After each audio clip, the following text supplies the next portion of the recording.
biggest lessons for me personally was the reaffirmation that life is a great leveler.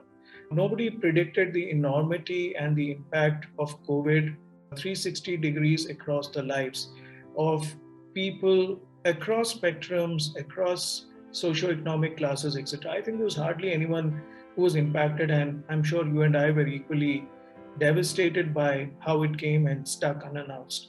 To talk about outside work experiences, because DMA gives you that opportunity, and that's what DMA is all about. A very highly engaging and rewarding experience for me at the peak of this pandemic despair, deaths, and doom was immersing myself in helping out others through some pro bono community work. It happened all of a sudden. I did not volunteer. The opportunity presented itself in the community because we were all locked at home.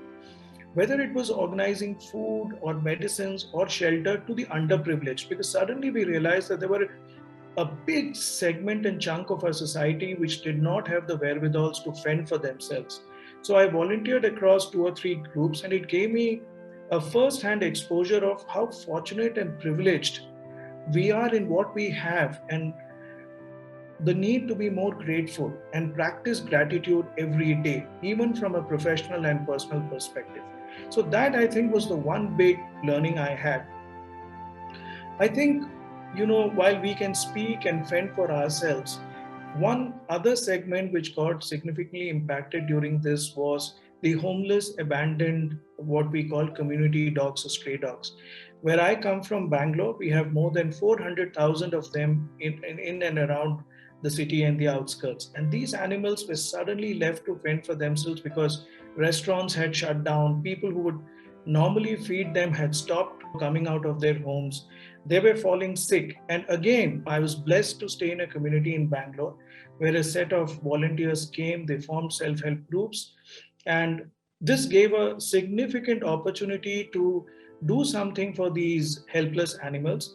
And for me, it helped me relieve my day to day stress and also ambiguity of the virtual workspace. Whatever I was able to make a connect in terms of what we were doing for them, suddenly, subliminally, subconsciously, a lot of ideas, a lot of expressions of gratitude, thinking beyond out of the box in terms of looking at solutions, all suddenly started streaming in because you were doing this volunteering work. I think personally, when I look back at these 18 months, Vatsal, I feel that it has helped me become a better leader, a better colleague, a better friend, and a better husband. And I'm really grateful for what I've had all these years and what I was able to do in a very small way to help the distressed and the needy during this time. And like I said at the beginning, our inability to express empathy and gratitude is one of the biggest lessons at the personal and professional front, which I have learned during these terrible months of COVID.